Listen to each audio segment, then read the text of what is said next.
David Páramo, David. Pascal, siempre un gusto. Ayer lo decíamos cuando se presentaban los precriterios generales de política económica y hoy creo que vale la pena reiterarlo.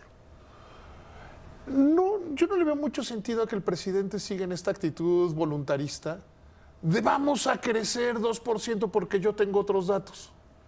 Primero, los datos de la Secretaría de Hacienda son de él. O sea, son de él. De su gobierno.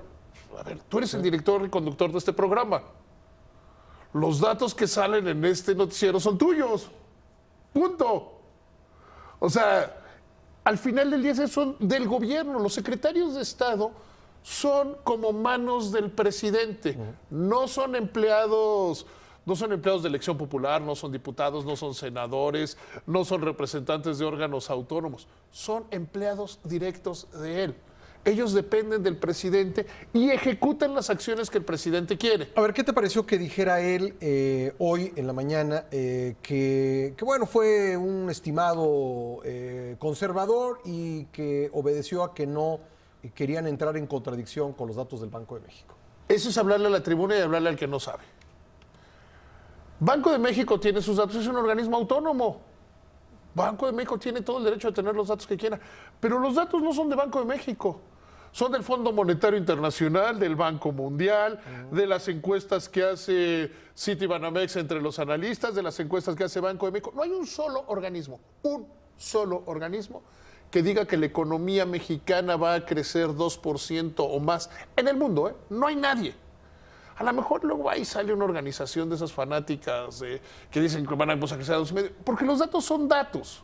No se puede crecer al 2,5%. Déjame decirte por qué. Primero, la economía se está desacelerando. La economía mundial desde mediados del año pasado está perdiendo velocidad. Ahí está China, ahí está la Unión Europea ofreciendo incluso programas de liquidez a los bancos para enfrentar una posible recesión. Estados Unidos el año pasado creció al 3%, este año crecerá al 1,5%. Es nuestro principal socio comercial, más sus guerras comerciales, más los temas que hoy tenemos en la agenda, el eventual cierre de la frontera. Eso va a tener, si ocurre, no sé si va a ocurrir, pero si ocurre va a tener un impacto. Se está poniendo tenso la renegociación del Tratado de Libre Comercio. Hoy que Nancy Pelosi diga, pues yo no lo voy a firmar si no veo una reforma laboral, ya es una muy mala señal. Que la Secretaría del Trabajo, que es de la parte buena de este gobierno, está impulsando mucho que salga la reforma laboral y que esta reforma laboral incluso podría salir por unanimidad y que incluso podría pasar antes de que termine este periodo ordinario, eso sería buenísimo, eso sería una maravilla. Pero ya tenemos tensión en la renegociación del tratado y a lo mejor el tratado pues lo echan un poquito para adelante porque si no tenemos una reforma laboral, si no encuentran Pelosi y algunos otros legisladores razones para firmarlo, se van a ir a las elecciones y van a decir lo vemos después de las elecciones. Segundo dato, los precios del petróleo, si bien se están moviendo de una manera favorable, estamos exportando menos petróleo. Los primeros años de gobierno, siempre la inversión del gobierno se retrae, siempre. Por una razón muy sencilla, llegan unos y entran otros, aunque sean gobiernos del mismo partido. Hace 6 años, porque parece que ya se nos olvidaron qué pasaba hace 6 años, hace 6 años, todo el mundo andaba que si la economía mexicana iba a caer en recesión o no. Los datos eran más o menos parecidos. Y todo el mundo culpaba a la inversión pública, que también se detuvo al principio del sexenio. En este gobierno también se suma que la inversión privada se detuvo. Se detuvo porque quería ver incertidumbre. ¿Y hacia dónde iba el gobierno? Sí. Oye, no es lo mismo la posición que hubiera tomado la inversión privada, queriendo invertir en México, porque ese es el negocio. No es lo mismo con Texcoco, con el aeropuerto de Texcoco, que sin Texcoco. No es lo mismo con las calificadoras hablando bien de México que diciendo en una de esas les bajamos la calificación como estuvimos en 2016. Entonces, en ese entorno es imposible crecer más del 2%. Se conocen los datos económicos y la Secretaría de Hacienda, al presentar los precriterios económicos, hace lo correcto, no vamos a crecer entre el 1,5 y 2,5, no vamos a crecer. Vamos a crecer entre el 2,1 y el 1,1%. Que además es un cálculo matemático. Es que no es un acto de fe, sí. No es un acto voluntarista. El presidente López Obrador puede decir que esas frases que son lugares comunes, ¿no? Así de que si lo decretas, el universo conspira a tu favor. Pongamos el ejemplo, vamos a suponer para los que creen en eso. Imagínense un partido de fútbol. Seguramente de los 36 jugadores que van a alinear, hay uno en cada equipo que lo decreta que va a ganar. Por lo menos uno, ¿eh? Uno gana y otro pierde. Yo siempre decreto que Cruz Azul va a ser campeón. Y así nos ha ido. Por cierto, deberíamos apostar porque el que juega contra el Querétaro este fin de semana. Deberíamos hacer una apuesta. Pero por más que lo decreten, ganan o no ganan. Punto. Y se acabó.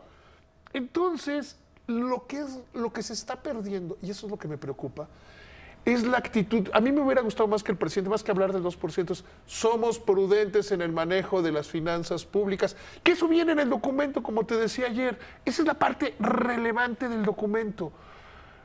Te puedo decir 1000 pretextos que podrían usar. Oye, podríamos aumentar un poco la deuda como porcentaje del PIB. Si el gobierno de Peña la tenía en 49 y nosotros la que tenemos en 45, pues la aumentamos a 47 y no pasa nada. Podemos, eso de tener superávit primario, pues, ¿por qué no lo dejamos para el segundo o tercer año de la administración? Porque nos vamos a recuperar con dos bocas con el combate a la corrupción, que por cierto ya no hablan de eso. Ya se dieron cuenta que el combate a la corrupción no iba a generar dinero, sino iba a disminuir costos a la iniciativa privada. Entonces, la cantidad de pretextos, te puede hacer ahorita un discurso de 20 pretextos para soltar el gasto público. Lo verdaderamente relevante, Pascal, se les está yendo. Oye, no quería que termináramos nuestra conversación de hoy sin preguntarte sobre la colocación de los 2.500 millones de euros. Leía yo en redes sociales que, además de que equivale a 50,000 millones de pesos, ¿no? de la refinería, hay quien dice que esto es el incumplimiento de la promesa de no adquirir más deuda. Mentira. Mentira. La deuda se mide. Lo que pasa es que cuando el sexenio pasado fue lamentable para la cultura financiera. Fue un sexenio perdido y perdimos mucho. ¿Te acuerdas cuando la oposición Morena, básicamente Morena decía, ya ven, Peña está endeudando, Peña está creciendo la deuda? La deuda se mide como porcentaje del Producto Interno Bruto. Hoy tú hablas con Carlos Ursúa, hablas con Arturo Herrera, hablas con Gabriel Llorio. Y ese porcentaje no se ha movido. Está bajando. Terminó el sexenio pasado en 45.2 del Producto Interno Bruto. Este año dicen vamos a terminar con 45.1. No se mueve. ¿Qué es lo que pasa? Con todo y esta colocación. Y además tienes un techo de endeudamiento aprobado por el Congreso. ¿Qué es lo que pasa? Tienes vencimientos. O sea, se vence deuda este año. Sí. Pues es un tema de tesorería, la cambias por otra. Es un refinanciamiento. De mejores condiciones. Si tú tienes deuda, te lo voy a llevar al tema de las finanzas personales para explicarlo. Tú tienes una deuda en tu tarjeta al 20%. Y de repente dices, oye, ¿y si tomo deuda con el banco de enfrente y me la da al 15%? No te estás endeudando. El tema es medir la deuda como porcentaje del PIB. Y hoy están pagando las consecuencias este gobierno de todas las mentiras económicas que inventaban cuando era oposición, de decir cosas que eran falsas y no entender. ¿Cuántas veces yo te dije, no, la deuda se mide como porcentaje del PIB, no se mide en pesos y centavos? Yo también he visto en redes sociales que dicen, es que la deuda está creciendo. Todas las deudas crecen todos los días. Todas las deudas de todo el mundo, de todos los países, crecen en términos de moneda. Pero esas mentiras que sirvieron para ganar, hoy se están revirtiendo. Ya que andamos en el lugar común, habría que recordar aquella de nunca pises cuando vas de subida porque te los vas a encontrar cuando vas de bajada. Y eso les está pasando. No está aumentando la deuda. Sí. La deuda se mide como porcentaje del PIB e incluso en los precriterios hablan de que se mantiene esta misma relación. Entonces no hay problema. Si tienes una deuda que vence mañana y la cambias por una que vence. Porque la deuda, déjame tomarme un segundo más. Sí. La deuda nunca la piensa. Un país un país que no tuviera deuda es un absurdo, es una ridiculez. Y además nunca quieres pagar la deuda. La deuda en el mundo ideal es permanente y nada más vas pagando los intereses. Y el principal nunca lo pagas. Y así es como funcionan los mercados de deuda. Entonces creo que hoy se les está revirtiendo un poco. Pero crecer al 4 no se ve. No, crecer al 4, la economía, sería discutirlo en el largo plazo. La economía mundial está entrando en un cambio de tendencia o está en un bache. No lo sabemos. ¿Vamos hacia una recesión generalizada? Posiblemente sí, posiblemente no. No lo sabemos. Lo que hoy sabemos es que este año creceremos al 1.6 si nos va bien, 1.5, Y 1.6. 2.6 el año próximo. Que es lo mismo que creció, por cierto, el primer año de Peña. Lo mismo que creció el primer año de Peña. Y para crecer al 4 en promedio, tendríamos, si crecemos 1.6, tendríamos que crecer al 5.4 el año que entra para que eso nos diera 4. Sí.